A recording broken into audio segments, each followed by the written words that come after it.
하나님의 지식을 어떻게 구하고 있습니까? 라는 제목으로 말씀을 나누도록 하겠습니다.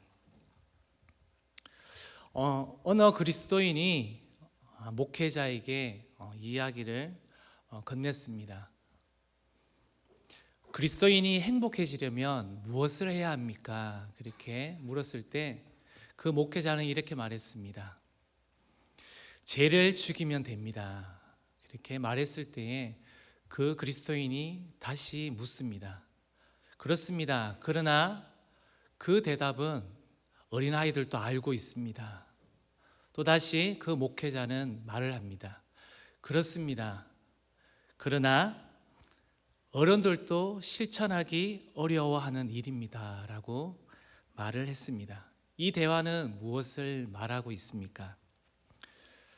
우리는 교회에서 어릴 적부터 많은 하나님의 말씀을 들으며 신앙이 자라왔습니다.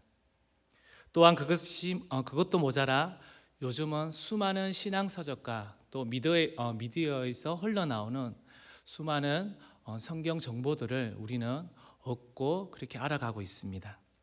그런데 머리에 아무리 많은 지식이 있어도 그것이 삶을 통해서 실천되지 않으면 아무것도 달라지지가 않습니다. 죄에 대해 아무리 많이 알고 있어도 실제로 죄를 죽이는 삶을 실천하지 않으면 우리의 본성은 쉽게 바뀌지가 않는다는 것입니다. 즉 우리가 일상 삶에서 사람과의 소통에 있어 중요한 수단이 바로 말이라는 것입니다. 그런데 훈련되지 않는 말로 인해서 우리는 일상 속에서 또한 상대에게 상처를 주는 것을 우리는 보게 됩니다. 그래서 대부분 사람들은 생각하고 내가 말을 해야지, 또 상황에 맞는 말을 해야지 생각만으로 맴돌고 결국은 그 말을 제어하는 실천을 하지 못하는 것을 우리는 보게 된다는 것입니다. 오늘 본문 베드로후서는 소아시아에 흩어져 있는 기독교인들에게 보내는 두 번째 서신의 마지막 인사말입니다. 베드로 사도는 무법한 자들의 미혹으로부터 어떻게 자신을 지킬 수 있는지에 대한 강조의 말씀으로 그의 작별의 인사를 하고 있는 것입니다. 또한 단순히 예수 그리스도를 아는 지식으로만 마치면 안 된다는 것을 오늘 이 본문을 통해서 말씀해 주고 있습니다. 그러면 하나님의 지식을 어떻게 구하며 실천해야 할까요? 첫째로 성도가 조심해야 할 것이 있다는 것입니다.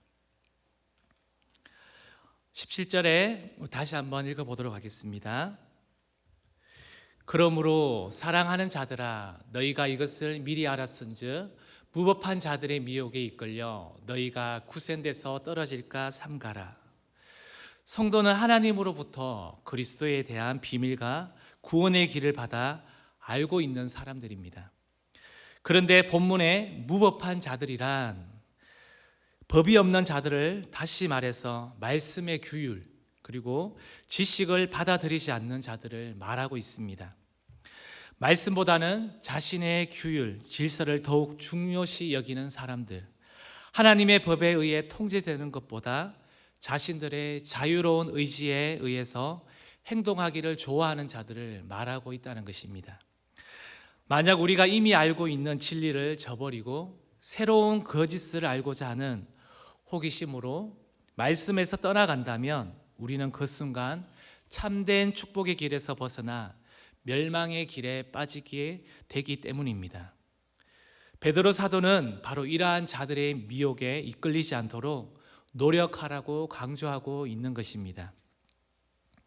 하와가 하나님의 말씀에 의해 스스로를 통제하기보다 자유를 줄 듯한 사탄의 미혹에 이끌려 하나님께서 금하신 실과를 따먹었듯이 자유를 내건 불법에 미혹되지 말라는 말입니다. 그것은 곧 모든 통제에서 벗어나 마음껏 누릴 수 있는 자유를 보장해 주는 것 같은 착각을 우리에게 준다는 것입니다. 그러나 결국은 참된 자유에서 영원한 죄의 속박으로 자신을 이끄는 길이 되기 때문입니다. 오늘날에도 초대교회와 마찬가지로 말씀에 대한 갈망이 있고 하나님의 말씀에 대해서 더 알아가고자 하는 성도들이 많이 있다는 것입니다. 그런데 소아시아에 있는 교회들의 파고든 무법한 자들인 이단들처럼 오늘날 한국 교회에도 이러한 이단 대표적 신천지가 기존 성도들을 미혹하지 않았습니까? 그들은 교회 안에서 주의 종들과 리더자들을 향해서 불평과 원망, 말씀에 대해 지적으로 채워지고자 하지만 채워지지 않는 성도들을 표적으로 삼았다는 것입니다. 기존 교회는 말씀을 제대로 모른다는 것을 성경에 나오는 몇 가지 비유들을 통해서 그들은 반복적으로 그 사람들에게 주입시키면서 각인시킨 후에 그들이 가르치는 것과 같은 진리의 말씀을 세상 목자들이 깨닫지 못하는 이유는 그들이 아직 거듭나지 못했기 때문에 그리고 마음의 씨를 받은 비진리에 속한 자들이라 미혹시키며 세뇌시키면서 결국은 교회와 가정, 심지어는 개인의 인생을 파멸시킨 것입니다. 결국은 이러한 일어나는 현상들을 보고 어느 청교도는 이렇게 말하는 것 같습니다.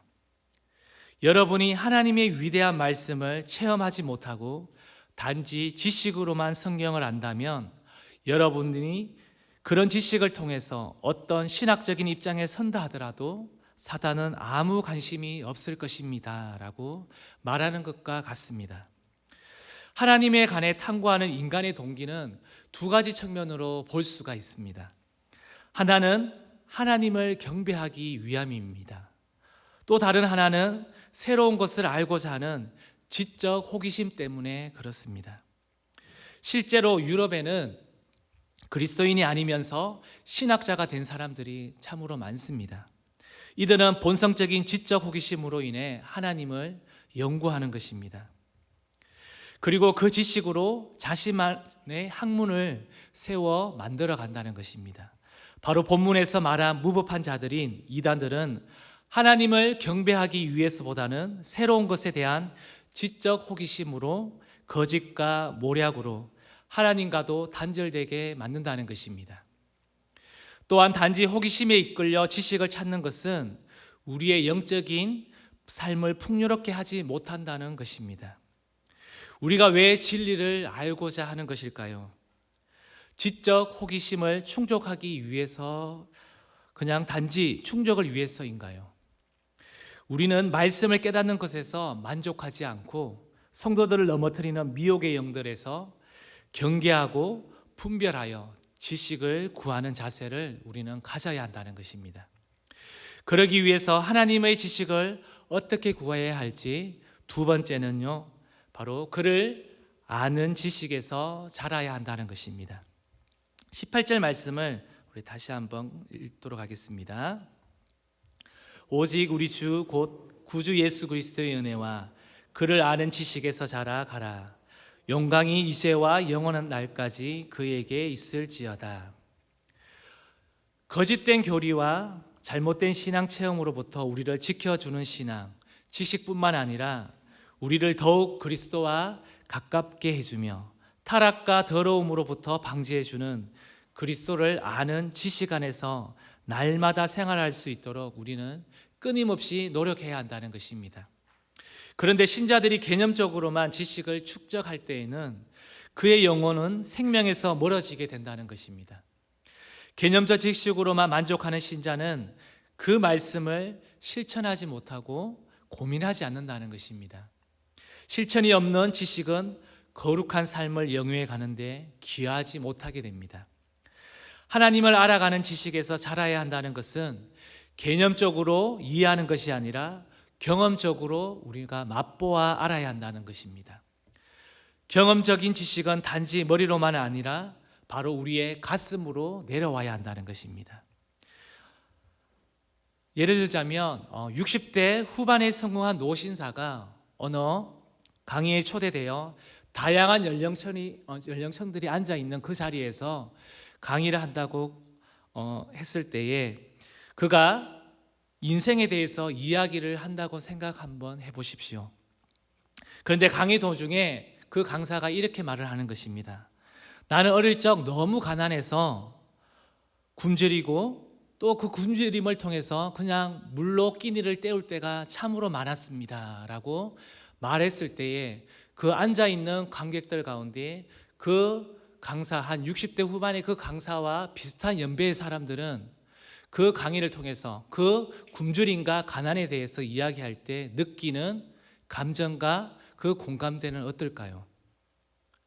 또 그 앉아있는 손자, 손녀뻘 되는 그들이 받아들이는 가난과 굶주림에 대한 지식의 정보와 그리고 그 느낌의 공감은 어떠할까요?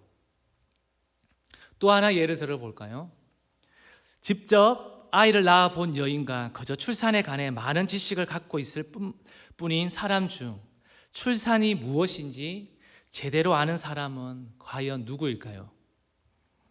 실제로 출산의 고통을 겪어본 사람만이 출산이 무엇인지 말할 수 있다는 것입니다. 의학적인 지식을 갖고 있는 산부인과 의사에게도 그 지식이 많을지라도 출산하는 여인의 고통을 공감하는 사람은 바로 누구일까요? 바로 엄마들입니다. 그것을 경험한 사람들이 그것을 말할 수 있다는 것입니다. 지식이 마음으로까지 내려와야 하는 이유는 단지 생각에 머무는 지식으로 그리스도인다운 삶을 살아갈 수 없기 때문에 그렇습니다. 우리는 예수 그리스도를 아는 지식에 자라고 있습니까?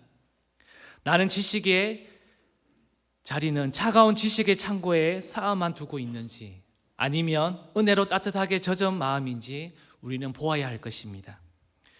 지식을 통해 진리의 개념으로 이해했던 대표적인 사람들이 바로 신약에 나오는 바리새인임을 우리는 잘 알고 있습니다. 그들은 다른 사람들을 가르칠 때 마음이 아닌 머리에서 지식을 꺼내어 사용했기 때문에 그들의 가르침은 늘 메마르고 힘이 없었다는 것입니다. 하지만 예수님의 가르침은 힘과 권세가 있었습니다. 지식을 통해 진리를 경험적으로 깨달은 사람들은 늘 마음에서 진리를 꺼내어 가르친다는 것입니다. 그리하여 그들의 가르침은 비록 말이 어눌할지라도 개념적으로 지식으로만 가르치는 것보다 더 큰 감화력을 주게 된다는 것입니다. 그런데 자칫하면 지식은 사람을 교만하게 하는 특징이 있습니다. 우리는 남들이 모르는 것을 알 때 우월감을 느끼게 됩니다.